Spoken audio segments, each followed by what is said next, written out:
New Zealand, England, Australia, south Africa இந்த மாதிரி எக்கச்சக்க டீம் வந்தாலும் இந்த ஏரியா அந்த ஏரியா அந்த இடம் இந்த இடம் எல்லா இடத்துலயும் ஐயா கில்லிடா சொல்லி அடிக்கிறான்ப்பா இந்த அபிஷேக் சர்மா. இந்த நடந்து முடிஞ்சு 3 T20 2 T20 போட்டு பால் விட்டான். அதுவும் போன T20 14 பால் ஆஃப் செஞ்சுரி. அவரோட கோச் யுவராஜ் சிங்கோட ரெக்கார்டை முறியடிக்க ட்ரை பண்ணா ஆனா ஒண்ணுமே முடியல. பரவாயில்ல ஆனா துரட்டி விட்டான் நியூசிலாந்து போலர்ஸ். இந்த அடி அடிக்கிறதுக்கு காரணம் என்னன்னு நினைக்கிறீங்க? அவனோட கோச் தான். எப்படி விராட் கோலிக்கு ரவி சாஸ்திரி, ரோஹித் சர்மாக்கு ராகுல் டிராவிடுங்கிற மாதிரி அபிஷேக் சர்மாக்கு யுவராஜ் சிங்.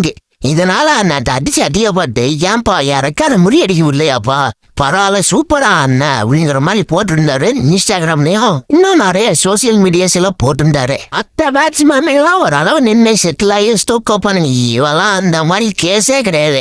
நம்ம கிறிஸ்கேல் வெஸ்ட் இண்டீஸ்ல ஆடிட்டு இருந்தா தெரியுமா, அதே மாதிரி வந்த உடனே அடிக்கணுங்கிற இன்டென்ட்ல தான் அடிக்கிறான். எனக்கு என்ன தோணுதுரா, ஒருவேளை இவன் தான் அடுத்து கிறிஸ் கெயிலா இருப்பானோ? அதே மாதிரி லெஃப்ட் ஹேண்ட் பேட்ஸ்மேன், அதே மாதிரி பார்ட் ஸ்பின்னர் எல்லாமே அச்சசல் இருக்கு. ஒருவேளை அடுத்து கெயிலா இருப்பாரோ? எனக்கு அப்படி ஒரு தோணிட்டே இருக்கு. இந்த 3 நாளா அடிச்சு அடிய பார்த்து பையனுக்கு கொஞ்சம் வயசு கம்மி தான், ஆனா அடி மாறவே மாறாது. சும்மா ஈடி மாதிரி எல்லாத்தையும் போட்டு இடின்னு அடிப்பாரு. அபிஷேக் சர்மா நீங்க இப்படி ஆடிட்டுறியா? கன்ஃபார்ம் T20 வேர்ல்டு கப் நமக்கு தான், எழுதி வச்சுக்கலாம், தூக்கி குடுக்கலாயா. அந்த அளவுக்கு பெர்ஃபார்மன்ஸ் பட்டே கலப்பிட்டு இருக்க நீ மட்டும். England bowlers, New Zealand, Australia, south Africa bowlers எல்லாம் பவர் பிளேல வீசவே இந்தியாக்காக பயப்படுறாங்க. மெயினா இவனை பண்றான் லெவல் அண்ணி.